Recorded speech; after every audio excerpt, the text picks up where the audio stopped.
Hey, thanks for clicking on the video. I hope you've been having a wonderful game dev time. This is devlog 9 of the Sacred Acorn, and I hope you find something you really enjoy.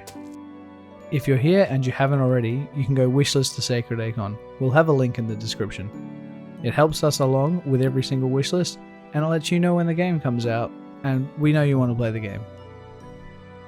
One of the big things you'll notice since last seeing the devlog, or even some of the streams on Twitch, is that we've got a new logo and new branding for the Sacred Acorn. It's a much cleaner, whiter logo.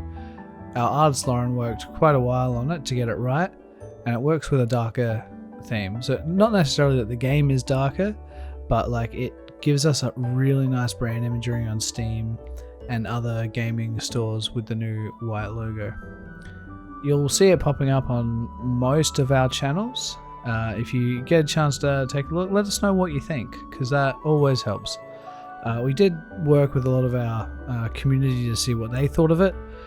I personally think, because I did the first logo, that it's just so much nicer and cleaner. You may have seen a little bit on our streams, but the last thing I've been working on is the new area called the Plains. This area is sort of a grassy, wide open area that's going to have some, I'd like to think, interesting enemy types, or enemies in general, not just enemy types. One thing you'll notice, or one thing you would have seen if you have been catching up with us over the last few weeks, is this new grass type, like this new long grass that you can sort of hide away in. But be careful. There might be something in it that isn't too friendly towards you.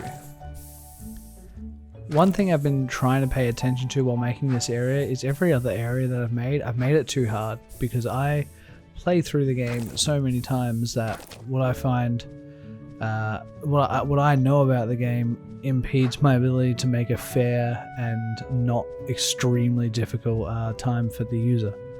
So I'm hoping that I can get through it on my first try, and when the testers play, that it's fun and challenging, but not too difficult.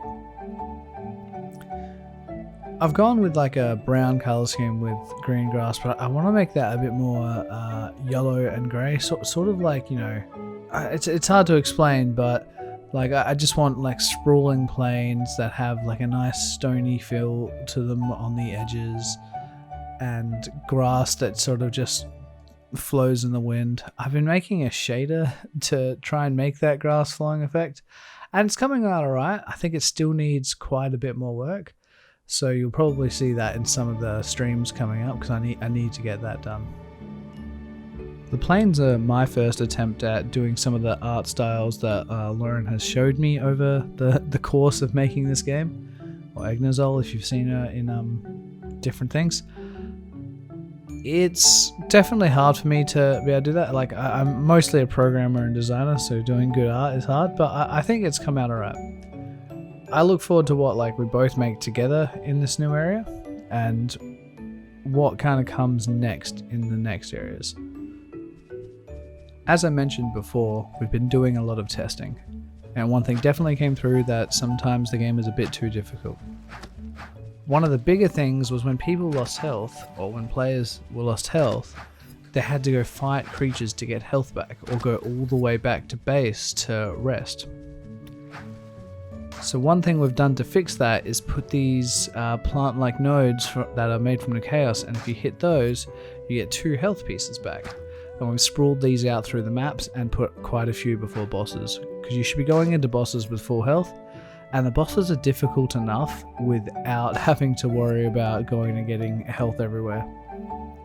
That brings me to another point where the health wasn't displaying properly when you're going between areas and things like that. So sometimes it would look like you had more health than you did, or the health wasn't going down properly, and there was just some fluctuations. So when you lose a piece of health now, we make sure it's very visible and has like a particle exploding effect. And we just make sure, and we've done a lot of bug fixing around it, that your health is very representative of the health you have. I'm hoping these changes make it much easier for testers to like enjoy the game. Like I don't want the game to be so hard or like monotonous that like going to fight a boss, you're like, oh, I don't want to go get the health. So I'm trying to eliminate that by putting these changes in. For one of our areas, the canyon, I'm really excited to be able to have some new music in. Our musician, William Parry, has been working on a few of these new tracks, which I'll play for you now.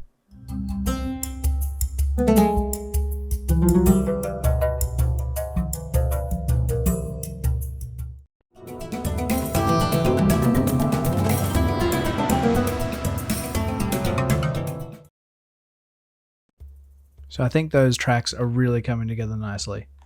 We have a lot more art in the canyon as well that Lauren's been working on, and that's coming together great as well. With everything that we've got here now, we should be able to put together the full canyon and our testers can finally start playing that. We look forward to showing more off of the canyon in coming updates as well. I just want to take 1 second to thank everyone who watches and everyone who supports us. Whether it's on Patreon or a follow on Twitch or retweeting us on Twitter, thank you so much. That's all we've got for this devlog, and I hope to catch you next time.